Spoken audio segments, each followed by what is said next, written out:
रही रीडेवलपमेंट के मद्देनजर धारावी के लोगों का आभार प्रकट करने के लिए विधायक तमिल सेल्वन के नेतृत्व में जाहिर सभा का आयोजन किया गया था, जहां पर मुख्य अतिथि के रूप में महाराष्ट्र के मंत्री आशीष शेलार मौजूद रहे।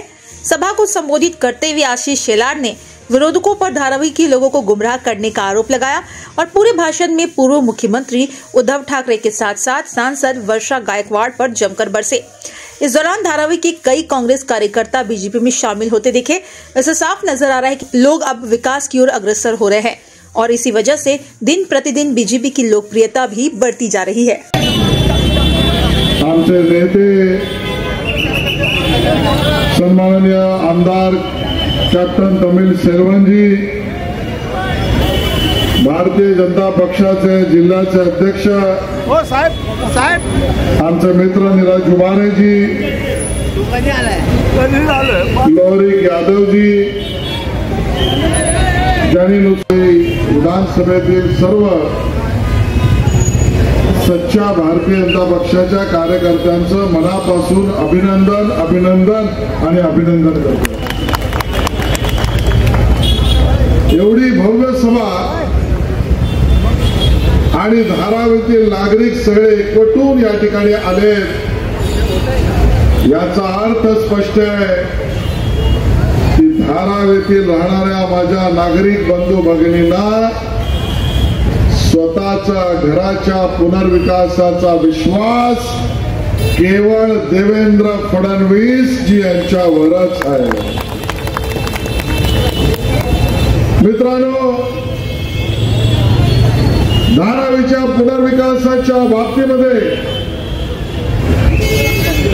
रोज एक गैरसमज,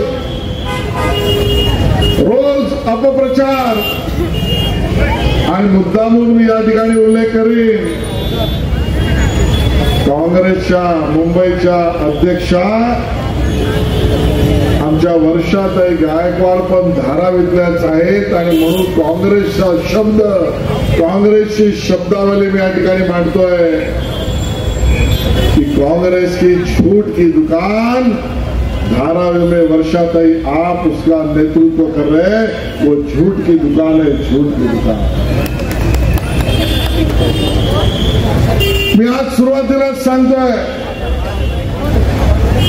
धारावीत राहणारा माझा प्रत्येक धारावीकर बंधू भगिनी राहणाऱ्या त्याच्या घराला पर्यायी पक्क घर मिळणार आणि मिळणारच, याबद्दल कुठलाही अपप्रचार आम्हाला मान्य नाही। या देशामध्ये सर्वात मोठी पुनर्विकासाची योजना जर कुठली असेल तर ती धारावीची पुनर्विकासाची योजना आहे। या मुंबई शहरामध्ये नाही, देशामधली एकमेव अशी योजना आहे की ज्यामध्ये पात्र व्यक्तीला घर आहे आणि अपात्र व्यक्तीला सुद्धा त्याच्या बदल्यात घर मिळणार आहे, घर मिळणार आहे, घर मिळणार आहे। काँग्रेसला माझा सवाल आहे की आपण अशी एक योजना दाखवा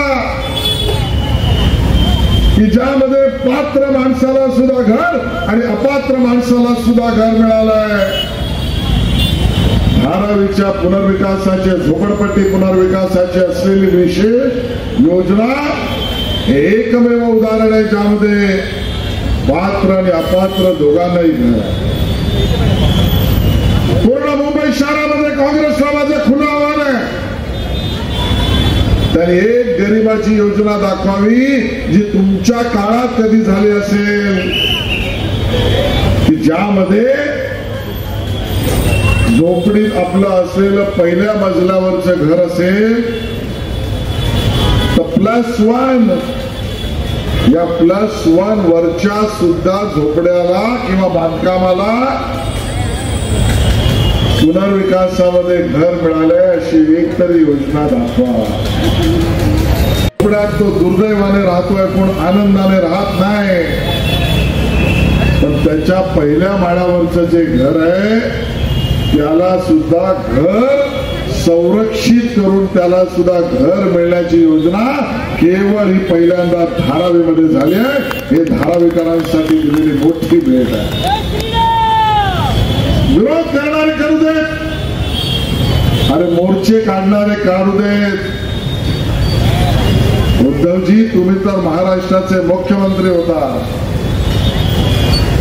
आज तुम्ही तरी काही या विशाल मुख्यमंत्री असताना धारावीतल्या माझ्या गरीब माणसाच्या घरासाठी योजना केली तर दाखवा. आज जे तुम्ही बोलतात, अरे उद्धवजी, तुम्ही मुख्यमंत्री असताना यासाठी केलेलं एक काम तरी दाखवा. मी धारावीकरांना सांगायला आलोय, भारतीय जनता पक्षाचा एक कार्यकर्ता म्हणून, भारतीय जनता पक्षाच्या मुंबई महानगरपालिकेच्या निवडणुकीचा प्रभारी म्हणून आणि या राज्याचा मंत्री म्हणून सांगायला आलोय, धारावीतल्या एकाही माणसाला आम्ही बेघर होऊ देणार नाही, बेघर होऊ देणार नाही, बेघर व्हायचा प्रश्नच नाही. सम्मानीय मुख्यमंत्री साहब, आपको बिल्डिंग में रहना देखना चाहता है भारतीय जनता पार्टी का नेता.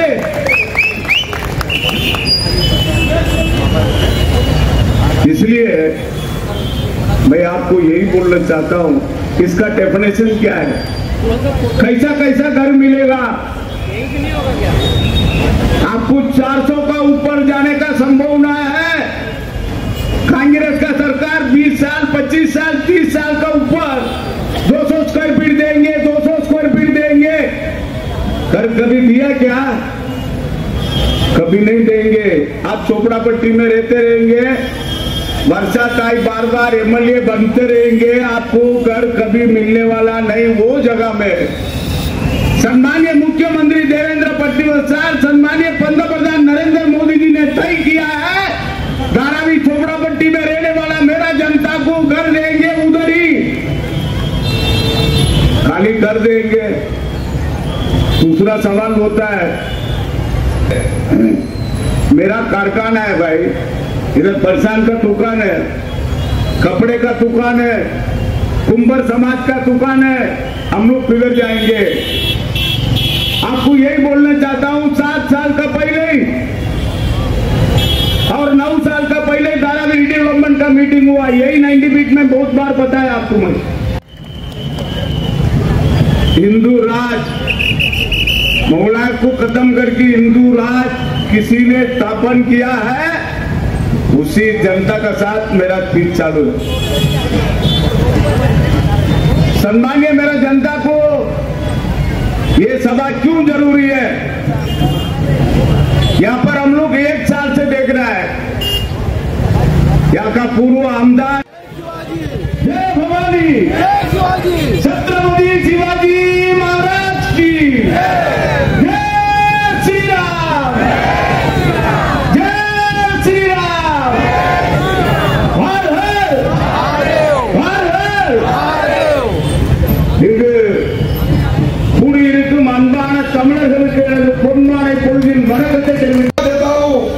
और आपने ये जो संख्या के माध्यम से भारतीय जनता पार्टी के ऊपर प्यार दिखाया है, वापस एक बार आपको धन्यवाद देते हुए मेरे वाणी को विराम देता हूं. जय हिंद, जय महाराष्ट्र, जय भीम.